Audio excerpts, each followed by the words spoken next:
Guys, what the f? Hey everybody, just some guy here. It's been a while since I posted my first video called Angry Canadian, and I was gonna wait until the 1 month mark to do my next one, but I just couldn't wait.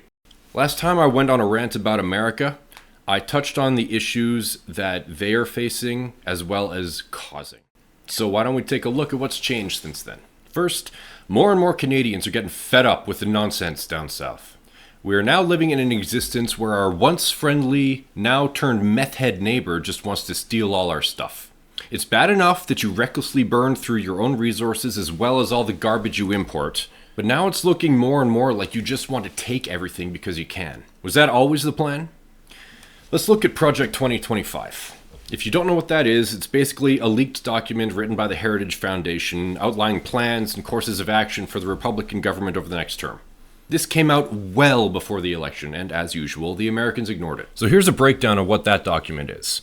They wanted to reclassify federal worker positions to replace career officials with loyalists. They wanted to abolish USAID and Department of Education, nationwide abortion ban, elimination of DEI programs, education reform to promote conservative curricula, exiting international treaties like climate agreements, cutting foreign aid to focus on domestic aid, restructuring of the FBI and DOJ to align with conservative priorities, strategic appointments of judges to promote the MAGA interpretation of the Constitution, trade policy overhaul, tariffs, reducing the federal workforce through buyouts or attrition, establishing a sovereign wealth fund to manage national assets and revenues strategically. As of now, almost a third of these goals have been accomplished. So let's go over why they're so dangerous.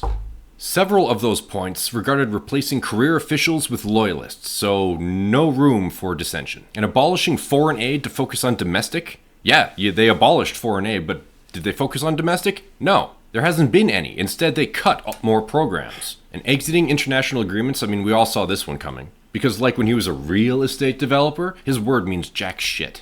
Changing the school curriculum.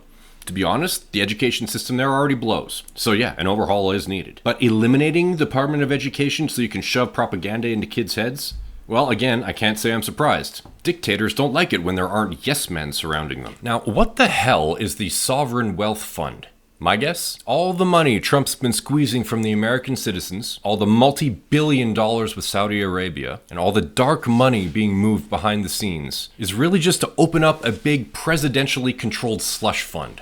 This way, he can completely control the distribution of wealth from the government, bypassing all congressional regulations. There won't be committees, there won't be oversight, there won't be any discretion. He already has control of the House, the Senate, the presidency, and the Supreme Court. He's bleeding his own citizens dry, eliminating any financial power the middle class once had, so that the new lifestyle of America is, we have to do it this way. We don't have a choice. It amazes me that all the Hollywood action films about freedom and liberty all have the same theme. This is America. We're the best and you're never going to destroy us.